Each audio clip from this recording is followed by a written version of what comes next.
제자들이 예수님의 부활을 체험하고 나서 자신의 체험을 서로 이야기합니다.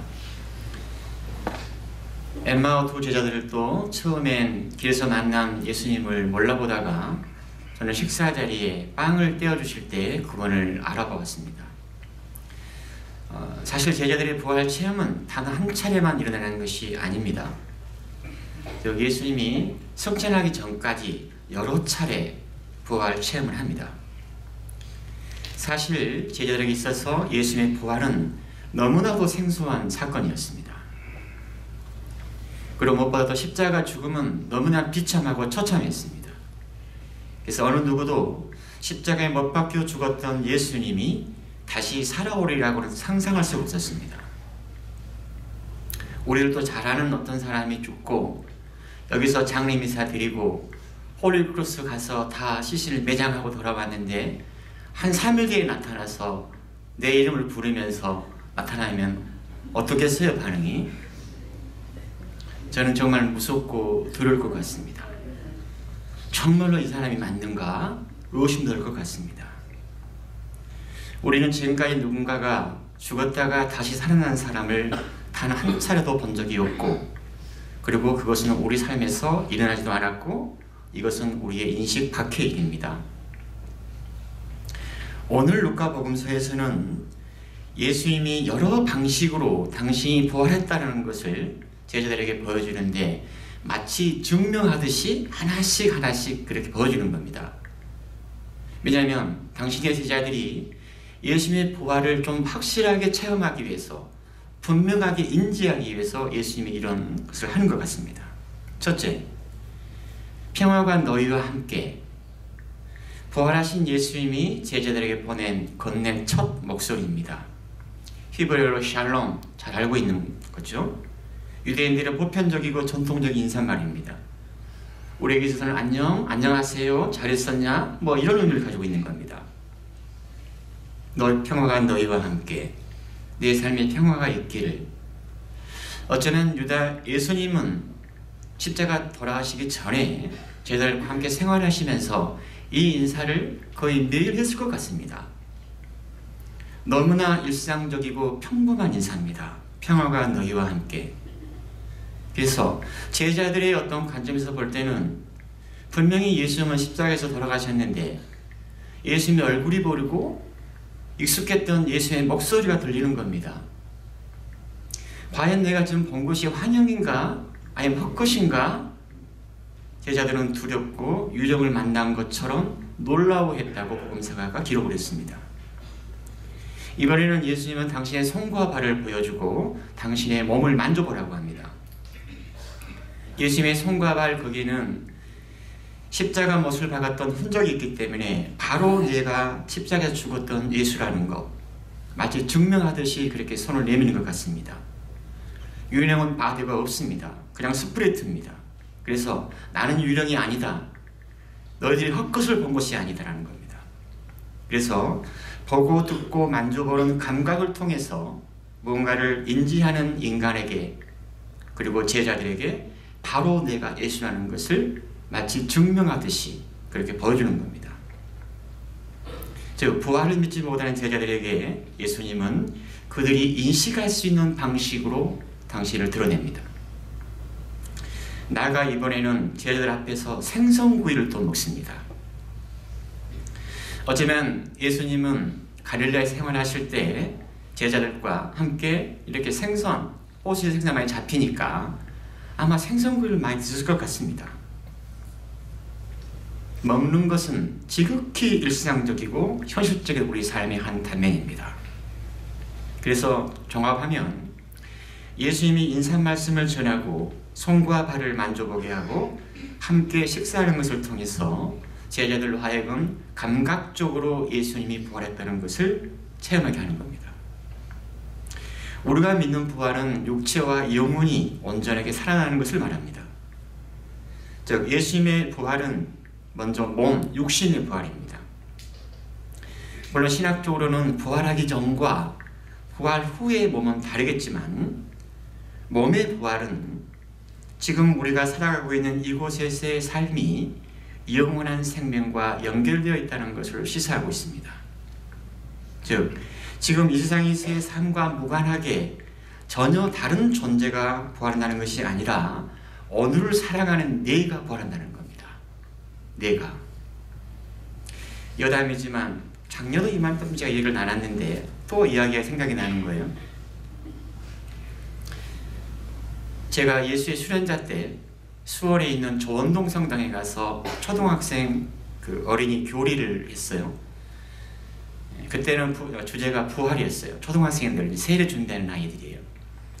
그래서 얘들에게 최대한 이해 좀 시키려고 노력을 하고 부활에 대해서 좀 이렇게 이야기한 다음에 자, 궁금한 거 있으면 질문해라 했더니 5학년 여학생 여자아이가 손을 번쩍 들더니 심각한 표정으로 주사님, 언니가 성형수술을 했어요. 근데 부활하면 어떤 얼굴로 태어나는 거예요? 아이의 얼굴은 굉장히 심각했습니다. 너무 진지했어요. 그러잖아요? 언니가 성형수술을 해가지고 좀 이뻐졌어요. 근데 부활하면 어떤 얼굴로 태어나지? 궁금한 거야, 아이들은. 당황했지만 제가 아이에게 했던 대답은 이거였어요. 잘 모르겠다. 하지만 수사님이 믿고 있는 것은 나중에 언니가 부활할 때의 얼굴은 성형수술 하기 전의 얼굴도 아니고 성형수술 한 다음에 조금 더 이뻐진 얼굴도 아니고 우리가 상상할 수 없을 정도로 가장 이쁘고 아름다운 얼굴로 태어나는 것이 부활의 얼굴이다. 전 이렇게밖에 설명할 수밖에 없었습니다. 똑같은 질문을 이 자리에서 반다해도 나는 그 이상의 대답할 수가 없을 것 같습니다. 왜냐하면 부활한 존재는 우리 안에 내재된 하나님의 아름다운 모상이 완전하게 꼽혀진 상태이기 때문에 얼마나 그 존재가 예쁘고 아름답겠어요. 그리고 미의 기준도 아름다움의 기준도 여기에 어떤 세상의 기준과 하늘나라에서의 기준은 완전히 다르겠죠. 완전하게 인간이 모상을 꽃피우는 상태, 그게 부활입니다. 사실 오늘 저는 복음을 묵상하면서 부활이라는 게 이렇게 일상적이고 어떤 현실적인 건가? 이런 생각이 올라온 겁니다. 일상적이다. 그래서 궁극적으로 부활이라는 것은 우리가 이 세상에 죽고 저 세상에서 먼 훗날에 일어난 일이겠지만 부활은 어쩌면 지금 내가 살아가는 삶의 자리에서 일어날 수 있겠다. 즉, 지금의 삶이 어렵고 힘들지만 내가 다시 희망을 품을 때 어떤 실패나 좌절로 주저앉아 있다면 예수님의 부활의 힘으로 내가 그 자리에 일어날 때 또는 내가 그동안 소홀히 했던 그 무엇을 새롭게 내가 다시 시작할 때 그것은 지금 여기에서 일어나는 우리의 부활입니다. 예수님의 부활의 힘을 통해서. 사실 제자들은 예수님의 십자가 죽음으로 모든 것이 무너져 내렸습니다. 삶의 의욕도 잃어버렸고 삶의 방향성도 잃어버렸고 그리고 그렇게 스승이 죽었던 예루살렘을 떠나서 먼 곳을 떠나갔습니다.